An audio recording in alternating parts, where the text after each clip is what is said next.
The SEC, the Southeastern Conference, pretty much known as the best conference in college football year in and year out. Is there a chance now they get left out of the college football playoff? I think there's a chance. Because it's a wacky world we're living in right now when it comes to this college football landscape and what different conferences are doing. I will also say this, I don't think it's likely. Like, I would be surprised if this were to happen, but as we sit here heading into week 9, right around 75% of the way through the regular college football season, there's a chance. There is a chance. Now, you're saying, hey, JD, if you line Georgia up there, if you line Georgia out there up with Washington, or if you line them out there up with insert whatever other college football potential Power 5 conference champion, North Carolina, if they win the ACC, like, is Georgia not favored? You know, they probably are favored. So that's not what I'm saying here. I'm not even saying that Georgia wouldn't still be able to win the college football playoff if they get in. But there's a couple scenarios here that we got to unpack just so we're kind of all on the same page and out ahead of this thing together. The first scenario rather, is there could potentially be, and this is the obvious one, 4 Power 5 undefeated conference champions with a 1-loss SEC champ. Whether it's a 1-loss Alabama or a 1-loss Georgia, I think you get left out. So that would mean that you had Washington from the Pac-12, Florida State from the ACC, you had Oklahoma from the Big 12, and then from the Big 10, you had either Michigan or Ohio State go undefeated. If that happens, Georgia's left out. Bama's left out. With 1 loss, that is, if they're a 1-loss conference champ. Now, if Georgia goes undefeated, wire to wire, they're in the dance. Don't think it's a big conversation. But the reason why this would happen, we've seen the committee be very clear about this, pretty cut and dry. You win all your games, you win your conference, you are into the college football playoff if you're from a Power 5 conference. There's not a ton of guessing with that, pretty much the way that it's gone, and that would be unfortunate for the SEC, but it would, in that way, have you on the outside looking in. Now, the second scenario I think is a little bit more interesting, so let's unpack that right now. Let me make this clear. In this second scenario, this does not guarantee by any stretch of the imagination that the SEC gets left out. This is what I like to call the it gets dicey scenario for the SEC. In this scenario, you have 3 undefeated Power 5 conference champs. Pac-12 with Washington, the ACC with Florida State, the Big 12 with Oklahoma. Now, I think there's probably other scenarios that are out there that could potentially leave the SEC on the outside looking in, but I want to focus on this one because I think these are potentially the most likely, quote unquote. I just did air quotes for y'all that are listening on podcast. So you have those 3 conference champions that are undefeated. Then you have a 1-loss SEC champ and a 1-loss Big 10 champ. Now, the 1-loss Big 10 champion could be Michigan, could be Ohio State, could be Penn State. There's a lot of different variations into how that 1-loss conference champ could end up being the Big 10 champ. So there's just a lot to jump into with that. That's a whole rabbit hole to go down. To put it simplistically, I think the Big 10 could have the best win and the best loss if you were to match them up with a Georgia.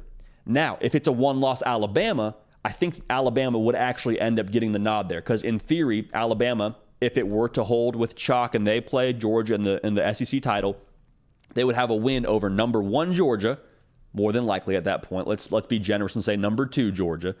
And their best loss would be to a top 5 Texas team. Okay, so in that way, I think Alabama would probably get the nod. That's where it gets dicey. But if it's not Alabama and it's Georgia, and Georgia's a 1-loss conference champ, that means Georgia had a loss before the conference title game. That wasn't to Alabama, who was at that point in time like probably a top 5 team. So where's that 1 loss coming from?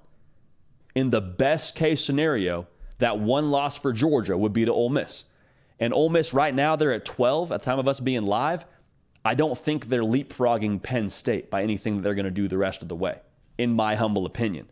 So the best loss across the board for the Big Ten is somewhere in that top 8 range, in my opinion, by nature of what Penn State will be going forward. And Georgia's best loss would be, again, right around maybe it's a top 10 Ole Miss if they get to number 10. But again, at that point in time, I still think Penn State is considered the quote-unquote better loss. And then the better win at that point for any of these teams would be probably in the top 5 range for Michigan, Ohio State, or Penn State. So in that scenario, again, I don't think it guarantees the SEC gets left out, but that would be a situation where if Georgia's your 1-loss conference champ and you have a one-loss conference champ for the Big Ten with any variation of that Ohio State, Penn State, Michigan situation, that could leave things dicey for the SEC on the outside looking in. So what would this mean? Like, it's fun to talk about scenarios. It's fun to talk about what could happen, what might happen, what would happen, as this is like the last year of the 4-team playoff, which, I mean, just so we're all clear, we support the 4-team playoff. We are not for expansion. But what would it mean? I think, one, it would make the conversation around non-conference scheduling a little bit awkward, because if Bama gets left out and they're a one-loss conference champ somehow, and there's 4 undefeated conference champions, the Bama's saying, so we're penalized because we scheduled Texas? Seriously?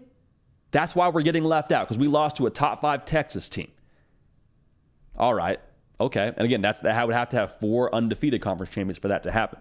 Now, what I also would say is if Georgia gets left out because they're a one-loss conference champion, and then you're saying, well, you should have scheduled more non-conference teams. You should have scheduled not more non-conference teams. You should have scheduled better non-conference opponents.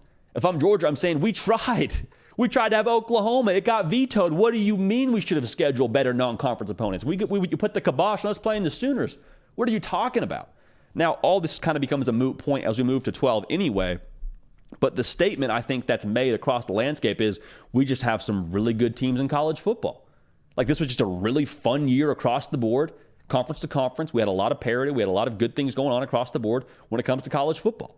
And there'd be a large piece of the SEC fan base, and I don't blame y'all, saying, well, we can't wait till we expand the playoff. We got done in by the 4-team playoff. That's what did us in. I see where you're coming from, but I would also say, how many times has a one-loss non-champion from the SEC found their way in?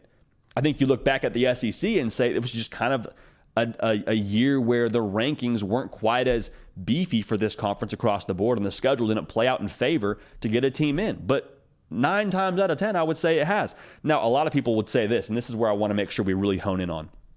You'll hear a lot of people say, well, there you have it. SEC is overrated. SEC is not the best conference in college football. There's a discussion to be had year in and year out about who has the best year when it comes to the college football landscape and conference by conference. But if people are going to say the SEC isn't the best conference from a macro level, I would say let's watch the NFL draft. Let's watch the NFL draft, see which players go where, and then we can have that conversation around who's the most talented conference, who's the best conference top to bottom. Because the SEC, for the most part, outside of that game with LSU and Florida State, like, we're not seeing a ton of SEC versus other non-conference teams matchup, and that's Alabama, Texas as well. That'll be an SEC matchup going forward. What I want to say is let's kind of safeguard against the SEC isn't really that good logic if we get one of these situations, because I think that's just, quite frankly, not an educated statement to make based on a small sample size of 1 year of the SEC getting left out of the playoff with a one-loss conference champ. Like, I think we're kind of extrapolating too much from this situation if that does happen. What I think you would have to say is this is why we love the regular season. I think, if anything, you point to the 12-team playoff and say, why do we need that? Because people have been frustrated with the SEC because they always get their way. They always find their way into the college football playoff. They always get the benefit of the doubt. And it's like, well, really? It doesn't look like it in this situation. Looks like the SEC actually got left out in this situation. So everyone that was shouting and crying in some ways for a 12-team playoff because it was favoring the SEC too much, like, I think you look at this and say, you already had a playoff during the regular season. You got not a 12-team playoff, you got a 12-week playoff. How awesome is that? So that's me kind of on my soapbox a little bit. I want to hear from y'all. Let me know in the comment section. Let me know in the live chat what you think about the expanded playoff, which I don't know if I even should ask that, but let me know. And let me know your thoughts on the potential of the SEC being left out of the college football playoff, because that would be shocking in every sense of the word. That would be something we did not have on the bingo card at the beginning of the year, but it's kind of one of those years in college football, and we're excited to see how it plays out. Hey y'all, thanks so much for watching. Subscribe to the channel here to make sure you don't miss an episode of The Hard Count. Also be sure to check out other videos on the On3 YouTube channel.